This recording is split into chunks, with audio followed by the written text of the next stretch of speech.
अस्सलाम वालेकुम बच्चों, कैसे हैं भाई आप लोग। अब तो छुट्टियां एंजॉय कर रहे होंगे। स्कूलों में छुट्टियां हो गई, लेकिन आप लोगों ने होमवर्क ज़रूर करना है अपना। और हमेशा याद रखें कि स्कूल का होमवर्क आप स्कूल शुरू होने से बहुत पहले ख़त्म कर लिया करें, ताकि बाद में आपको रिवाइज करने का मौका मिले। मैं भी ऐसे ही करता था। स्कूल का जो होमवर्क मिलता था वो मैं बहुत जल्दी ख़त्म कर लिया करता था, ताकि बाद में इंजॉय भी कर सकें, खेल भी सकें और रिवाइज भी कर सकें। जब आप स्कूल दोबारा जाएं तो आपको सब चीज़ें आती हों। ठीक है। अच्छा भाई, आज की जो कहानी है वो है मियाँ मजनू की कहानी। कि एक थे भाई मजनू मियाँ। मियाँ मजनू जो थे वो बहुत ही छोटे कद के थे, तकरीबन एक बालिश के थे। एक बालिश होती है ये थंब से लेकर और लिटिल फिंगर तक, ये एक बालिश उर्दू में इसको कहते हैं। एक बालिश के थे और उनकी जो बेर्ड थी, जो दाढ़ी उनकी थी, वो एक बालिश से भी ज्यादा थी। लेकिन उन्होंने कहा कि मैं शादी करूंगा तो मैं बादशाह की बेटी से शादी करूंगा। तो जिस वैली के अंदर वो रहते थे, वहां पे लोगों ने उनको समझाया कि भाई आप ये क्या बात कर रहे हैं, बादशाह की बेटी आपसे क्यों शादी करेगी, आप तो बहुत छोटे हैं, आप तो आपका हाइट जो है वो बहुत छोटी है। लेकिन उन्होंने कहा नहीं जी, मैं शादी करूंगा तो मैं बादशाह की बेटी से ही शादी करूंगा। अब वहाँ के लोग और वहाँ के जो एनिमल्स थे, जो वहाँ बर्ड्स थे, उन सब से उनकी दोस्ती थी। आखिरकार क्या हुआ कि उन्होंने एक सरकंडों की गाड़ी बनाई। सरकंडा जो होता है वो आप समझते हैं। सरकंडे कहते हैं जो छोटी छोटी सी स्टिक्स, मोटी स्टिक्स होती है ना, जो जिससे ये मैट बनाए जाते हैं, चिके बनाई जाती हैं, जिससे उसे कहते हैं सरकंडा। ठीक है, समझ लें कि it's kind of A thick straw, right. और थिक स्टिक उसे कहते हैं सरकंडा कहते हैं उसको। तो उन्होंने बहुत ही जो है नाजुक होते हैं, सॉफ्ट होते हैं, जरा सा जोर दें तो वो टूट जाते हैं। तो उन्होंने उसकी जो है वो गाड़ी बनाई। अब उसके अंदर वो आगे किसको भाई आगे जो है जोतते, वो किसको उसके साथ जो है वो जोतते। उन्होंने जो है वो क्या किया, दो चूहे लिए, रैट्स, और उनको आगे लगा दिया ताकि वो इस सरकंडे की गाड़ी को घसीट सकें, ड्रैग कर सके आगे की तरफ। ठीक हो गई बात भाई। अच्छा जनाब, उस पे वो बैठ गए। अब जो भी कोई मिलता उसको उनसे कहता कि बालिश भर के मजनू, सवा बालिश की दाढ़ी, चले मियाँ मजनू बादशाह की बेटी से शादी करने। रास्ते में उनको जो है वो एक बकरी मिल गई। बकरी ने भी यही कहा कि बालिश भर के मजनू, सवा बालिश की दाढ़ी, चले मियाँ मजनू बादशाह की बेटी से शादी करने। और ये कहा कि मजनू मियाँ हमें भी साथ ले जाओ, शायद हम आपके किसी काम आ जाएं वहां पर। उन्होंने कहा हाँ हाँ, वेलकम वेलकम, आप हमारे साथ चले, बहुत अच्छी बात है। तो बकरी ने कहा मैं बैठूंगी कहाँ पर, मैं, आप तो इतने छोटे से सरकंडे के गाड़ी के ऊपर बैठे। उन्होंने कहा मेरे कान में बैठ जाओ आकर। वो बकरी गई, उनके कान में बैठ गई। थोड़ा सा आगे गए, उनको बहुत सारे बर्ड्स मिल गए। बर्ड्स ने भी ये कहा कि बालिश भर के मजनू, सवा बालिश की दाढ़ी, चले मियाँ मजनू बादशाह की बेटी से शादी करने, हम भी आपके साथ चलेंगे। उसके अंदर बहुत सारे परिंदे थे, कबूतर थे उसके अंदर, उसमें चिड़ियाँ थीं उसके अंदर, मैनाएं थीं उसके अंदर, बहुत सारे परिंदे थे। तो उन्होंने कहा भाई कहाँ बैठे। मियाँ मजनू ने कहा मेरे कान में बैठ जाओ। तो कान में बैठ गए उसके। आगे चले तो उनको रैबिट्स मिल गए कुछ।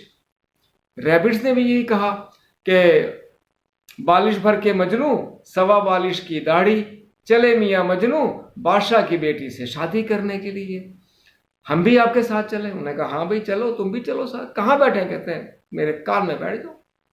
चल, थोड़ा सा और आगे गए तो उनको दरख्त मिल गए, बहुत सारे दरख्तों ने ये भी कहा कि बालिश भर के मजनू, सवा बालिश की दाढ़ी, चले मियाँ मजनू बादशाह की बेटी से शादी करने, हम भी तुम्हारे साथ चलना चाहते हैं।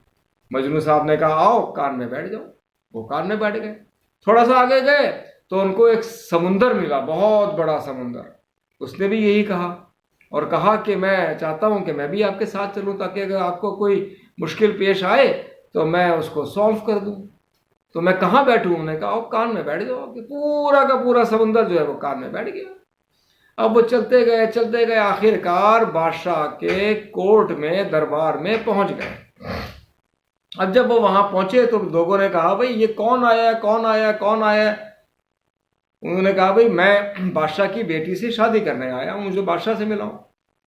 अब सब लोग बड़े हैरान परेशान के जो है वो बालिश भर के तो खुद हैं, छोटे से हैं, शादी करने यहाँ पर आए, सरकंडों की गाड़ी पे आए, आगे दो चूहे जो हैं वो लगे हुए उसको ड्रैग करने के लिए। अब जनाब क्या हुआ कि बादशाह ने उनको बुला लिया अपने दरबार में। बादशाह ने दरबार में बुलाया तो बहुत खफा हुआ और उसको जेल में डलवा दिया और कहा कि इसको जो है ना 2 दिन के बाद खत्म करवा देंगे, मरवा देंगे। इसकी हिम्मत कैसे हुई यहाँ पर ये बात करने की।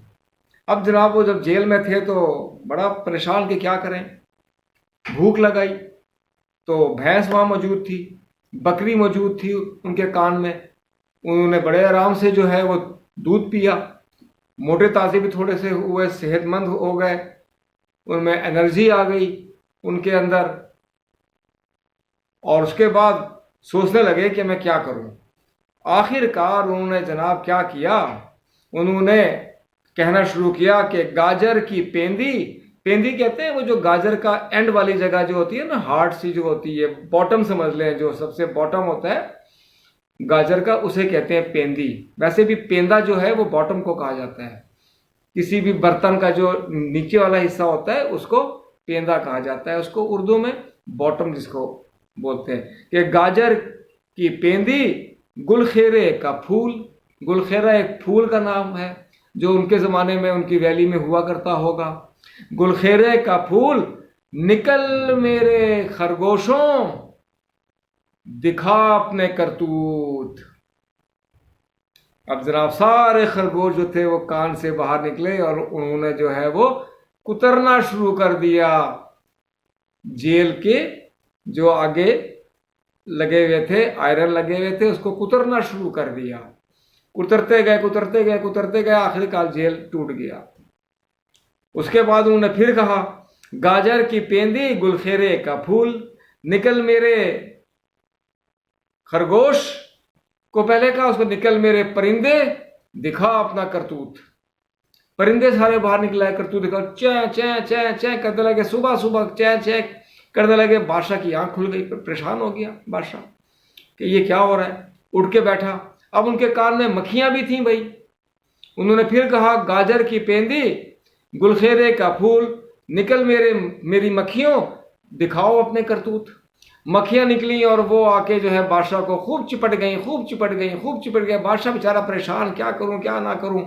आखिरकार अब जो था दरिया जो था वो अंदर रह गया कान के, बाकी सब कुछ जो है वो बाहर निकल के उन्होंने शोर शराबा और मसले पैदा करना शुरू कर दिए बादशाह के लिए।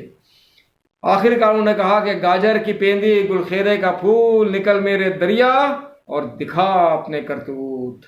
दरिया जो है वो बाहर निकला, सारा उनका जो महल था वो पानी हो गया। बादशाह बहुत परेशान हुआ। आखिरकार बादशाह ने हार मानी और बादशाह ने कहा कि भाई मैं तैयार हूँ अपनी बेटी की तुमसे शादी करने के लिए, इन सबको जो है वो वापस करो।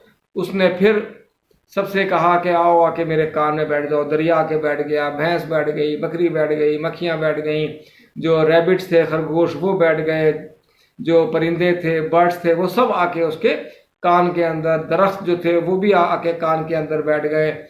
और उसने जनाब बादशाह की बेटी से शादी की। जैसे ही शादी हुई थोड़ी देर के बाद एकदम जो मियाँ मजनू थे वो धुआं हो गए। सब लोग हैरान परेशान कि मियाँ मजनू कहाँ गए।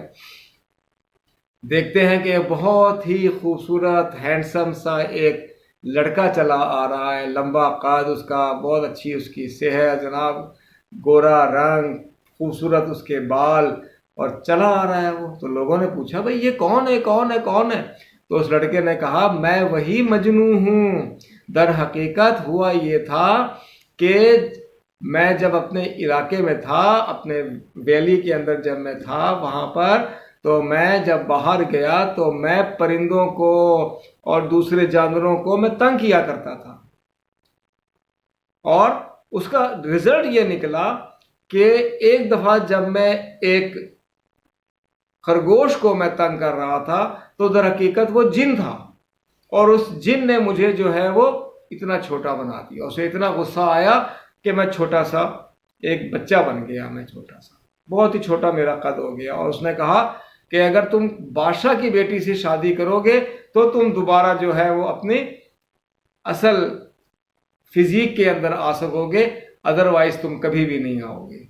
तो इसलिए मैंने जो है वो बादशाह की बेटी से शादी करने का अज़्म कर लिया था कि मैं अपने आप को दोबारा इसी फिजिक में लेकर आ सकूं मैं। तो बादशाह भी बहुत खुश हुआ, और जो वहाँ लोग थे वो भी बहुत खुश हुए। उन्होंने कहा कि देखो, जिनको तुम तंग किया करते थे उन्होंने ही तुम्हारा साथ दिया है। आज वो सारे जानवर, वो सारे परिंदे, वो सारे जो एनिमल्स हैं, उन सब ने तुम्हारा साथ दिया है। तुम्हारा दरिया ने तुम्हारा साथ दिया, भैंस ने तुम्हारा साथ दिया, बफलो जो होती है उसने तुम्हारा साथ दिया। तो कभी भी एनिमल्स को, बर्ड्स को, कोई भी अल्लाह ताला की पैदा करदा चीज़ जो है उसको तंग नहीं करना चाहिए, ठीक है? क्योंकि हो सकता है कि अल्लाह ताला को कोई बात बुरी लग जाए, ठीक है ना? तो वो फिर शहजादा था वो एक और मुल्क का, बादशाह भी बहुत खुश हुआ कि मेरी बेटी की शादी जो है वो एक शहजादे से हो गई, और फिर दोनों हंसी खुशी रहने लगे। तो बच्चों, आपको ये कहानी पसंद आई होगी यकीनन, तो शेयर करना ना भूलिएगा, सब्सक्राइब करना ना भूलिएगा, और लाइक का बटन तो आप दबाए रखें ना, बस वो तो ज़रूर दबाया करें, और बेल आइकन भी अपने तमाम दोस्तों से आप कहें कि वो इस चैनल को सब्सक्राइब करें, ताकि वो भी अच्छी अच्छी कहानियाँ और जो अच्छी अच्छी बातें इसके अंदर मैं बयान करता हूँ वो सुन सकें। तो इंशाल्लाह अगली स्टोरी तक इजाज़त, अल्लाह हाफिज़।